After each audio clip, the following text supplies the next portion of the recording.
नमस्कार बंधुगण, एही मार्च 8 तारिख रे पड़ेबाको जाउछि पवित्र महाशिवरात्रि एवं एही महाशिवरात्रि दिन आपण माने निश्चय भाबरे एही गोटी उपाय निश्चय पालन करंतु। संपूर्ण वर्षटी रे आपणक गृह रे अन्न धनर अभाव हेबो नाही।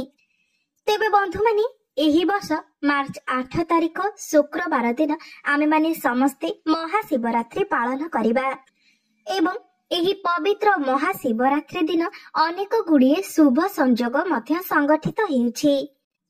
जदि आपण मानक जीवन रे धनर अभाव रहुछि, परिवार रे कोनोसी सदस्यंकर देह बारंबार असुस्थ हेउछि, आपणक जीवन रे अशांति लागि रहुछि, गृह रे सदस्य मानक भितरे कलह एवं मनांतर मतांतर हेउछि, आपणकर समस्त चेष्टा रे विफल हेउछंती, जेते परिश्रम कला परे भी आपणकु सेतिकी धन प्राप्त हेउ नाही, तेबे ए सब समस्यार समाधान पाइबा पई भिडियोटी को शेष पर्यंत निश्चय देखंतु, कारण एही भिडियो रे आपणकर से सब समस्यार समाधान रहिछि।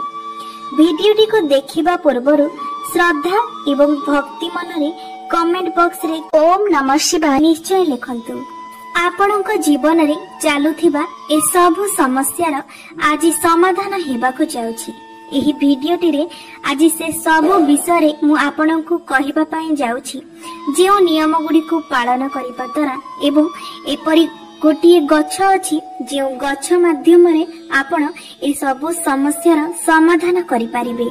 तेबे बंधु माने भिडियो रे आपण एही जेउ गछटी को देखुछंती, आपण निश्चित भाबरे एही गछटी को अनेक स्थान रे देखिथिबे एवं देखिला परे साधारण गछ भाबी अणदेखा मध्य करि देइथिबे, किंबा एही गछटी आपणक घर पाखरे किंबा आपणक बगीचा रे मध्य निश्चय उठिथिबो एवं आपण एहाकू अनाबना गछ भाबी उपाड़ी की फोपाड़ी मध्य देइथिबे।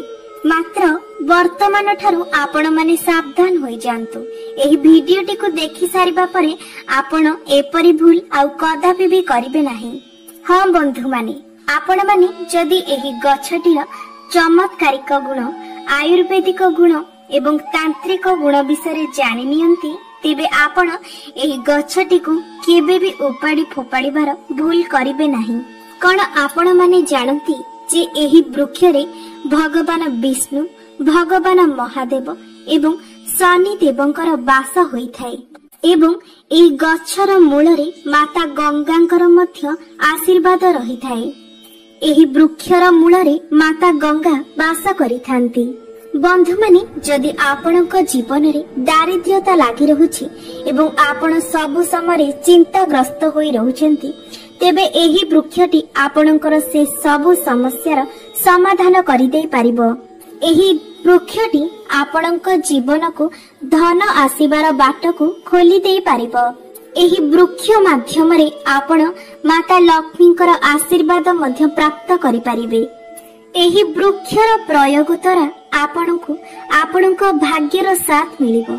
आपणक कुंडली रे ग्रह नक्षत्र माने आपणकर साथ देबाको लागिबे, कारण आमर हिंदू पुराण अनुसार जदि आपणक जीवन रे सफलता पाइबा पई चाहुछंती एवं सफल व्यक्ति भाबरे परिचित हेबा पई चाहुछंती, तेबे आपणक जातक रे नवग्रह आपणको साथ देबार अछि।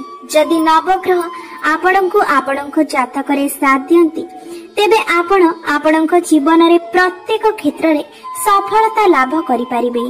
बंधु माने एही वृक्षटी को आम राज्य रे आमे अपमार्ग वृक्ष भाबरे जानि थाउ। अन्य राज्य रे एही वृक्षटीर अलग अलग नाम रहिछि, परंतु आमे एही वृक्षटी को अपमार्ग नाम रे जानि थाउ। एहार नाम एथि पई अपमार्ग होइछि कारण एहा ओलटा होइथाय। संस्कृत रे अपमार्गर अर्थ हेउछि ओलटा चालिबा। कारण एही वृक्षर सबुठार विशेष कथा हेउछि एही वृक्षर मंजी ओलटा होइथाय। आपण प्रत्येक वृक्ष रे देखिथिबे, साधारणतः प्रत्येक फूल गछ रे देखिथिबे, सेमानकर जे मंजी थाए ताहा सामना पटकु रही थाए। मात्र एही वृक्ष रे तार मंजी गुड़िक ओलटा होई रहिथाए। एही वृक्ष विषय आहुरी एक गुरुत्वपूर्ण एवं विशेष कथा हेउछि जेतेबेले पृथ्वी उपरे अमृतर किछि बिंदु पड़िथिला सेतेबेले किछि छिटा एही वृक्ष उपरे मध्य पड़िथिला।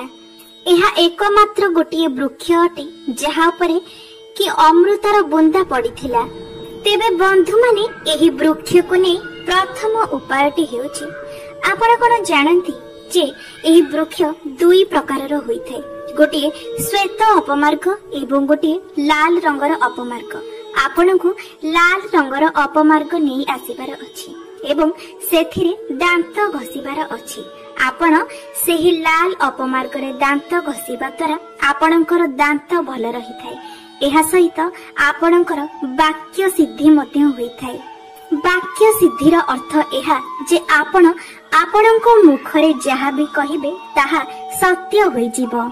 आपण एही उपाय को जदि प्रत्येक सप्ताह रे गोटिए दिन करंती तेबे भी आपणको एहार लाभ मिलिबो एवं जदि आपण प्रतिदिन एही उपायटी को करंती तेबे आपणकर वाक्य सिद्धि होइथाय।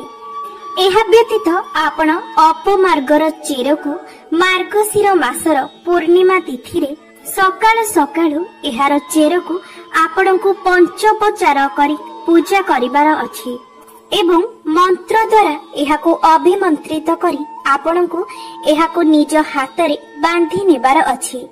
एही उपाय को आपणाइबा द्वारा आपणक जीवन रे जेते भी बड़ समस्या थाउ ताहा गोटिए क्षण रे ही समाप्त होई जाय थाए। एही चेर आपणक जीवनर समस्त समस्या थारु रक्षा करि थाए। तेबे एहाकु अभिमंत्रित करिबार मंत्रटी हेउछि महामृत्युंजय मंत्र। मंत्रटी हेउछि ओम त्रयंबकं यजामहे सुगंधिं पुष्टिवर्धनम् उर्वारुकमिव बन्धनात् मृत्युर्मुक्षीयमामृत। एही मंत्र को जप करिबा समय आपण निज मन मध्यरे प्रभु महादेवंको ध्यान करिबा उचित। एहा थिला लाल अपमार्गर उपाय। एबे आसंतु जानिबा श्वेत अपमार्गर उपाय विषय। तेबे एही श्वेत अपमार्ग को आपणको गृह रे लगाई ताको सठिक जगह रे रखिबा उचित। एपरि करिबा द्वारा आपणको गृह रे सुख समृद्धि आसीथाय। एहा छडा जेउ माने निसंतान अछंती सेमानंको संतान सुख मध्य प्राप्ति होइथाय। आपण एही श्वेत अपमार्ग को जलाई एहार भस्म रे आपण जदि गाय घियो रे एहार भस्म को मिसाई सेवन करंती तेबे आपणको संतान प्राप्ति होइथाय। एही उपायटी को करिबा पूर्वरु आपण निज मन मध्यरे प्रभु महादेवंको आराधना करंतु। एहा सहित माता लक्ष्मी को मध्य स्मरण करंतु। गर्भवती महिला मानक पई श्वेत उपमार्गर आउ गोटी उपाय होछि आपण रविवार दिन पुष्य नक्षत्र रे श्वेत अपमार्गर चेर को नहीं आसंतु एवं एही चेर को सेही गर्भवती महिलांकर अंटा रे बांधी दियंतु।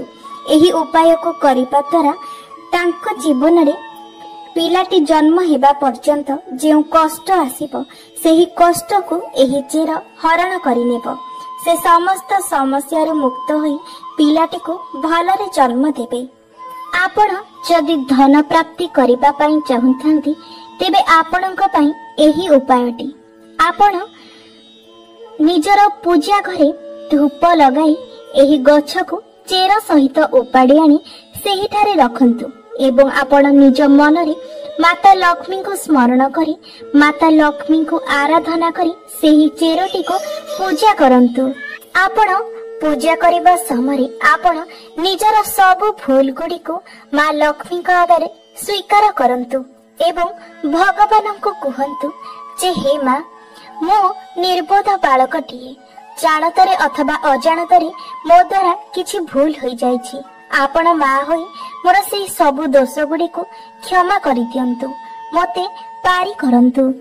मु चेष्टा करिबी आगो को एपरि भूल पुनर्बार न करिबा पई। आजि परठारु मु मो जीवन रे सर्वदा भल कर्म करिबा पई चेष्टा करिबी।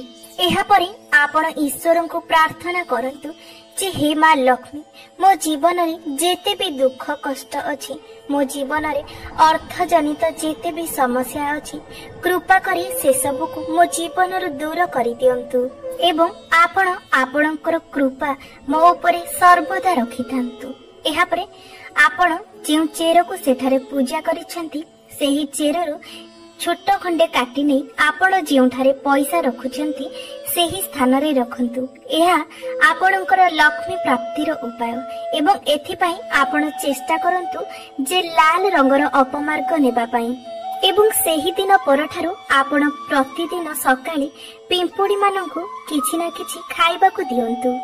जदि आपणक कुंडली रे शनि ग्रह जनित पीड़ा थाई आपणकु शनिक पई पीड़ा भोग करबाकू पड़ुथाई तेबे प्रति शनिवार दिन आपण पिंपुड़ी को एवं माछो को किछि खाद्य खाइबाकू दियंतु। जदि आपणकर दाम्पत्य जीवन रे किछि मतभेद रहिछि एवं संपर्क भल नाही तेबे स्वामी स्त्री एका संगरे अटा चकटी सेथिरे रुटी तयारी करी स्वामी हाथ रे सेही रुटी उपरे गुड़ लगाई गाय को खाइबाकू दियंतु। सेही रुटी रे किछि घिया मध्य लगाई देबे।